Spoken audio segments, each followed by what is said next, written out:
Hi hello welcome to Naira Mahal. అందరూ ఎలా ఉన్నారండి?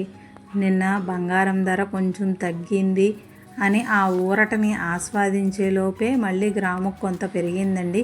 మన ఛానల్ ఫస్ట్ టైం చూసే వాళ్ళైతే సబ్స్క్రైబ్ చేసుకోండి, తద్వారా మీకు వీడియోస్ నోటిఫికేషన్కి వస్తాయి. సూటిగా బంగారం ధరల్లోకి వెళితే నిన్నటి కన్నా గ్రాముకి 82 రూపాయలు పెరిగింది. క్లుప్తంగా బంగారం ధరలు చూసేద్దాము. 24 క్యారెట్ల బంగారం 8 గ్రాముల ధర 1,25,632 రూపాయలు. 1 గ్రాము ధర 15,704 రూపాయలు.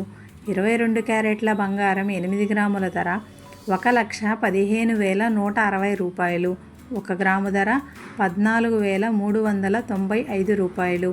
18 క్యారెట్ల బంగారం 8 గ్రాముల ధర 94,224 రూపాయలు. 1 గ్రాము ధర 11,778 రూపాయలు. వెండి ధరల్లోకి వస్తే కేజీ 3 లక్షల రూపాయలు. 1 గ్రాము ధర 300 రూపాయలు. Thanks for watching. మా వీడియో మీకు నచ్చినట్టయితే ఒక లైక్ చేయండి. ఏమైనా డౌట్స్ ఉంటే కమెంట్ చేయండి. సబ్స్క్రైబ్ చేసుకోండి, తద్వారా మీకు వీడియోస్ మిస్ అవ్వకుండా నోటిఫికేషన్కి వస్తాయి.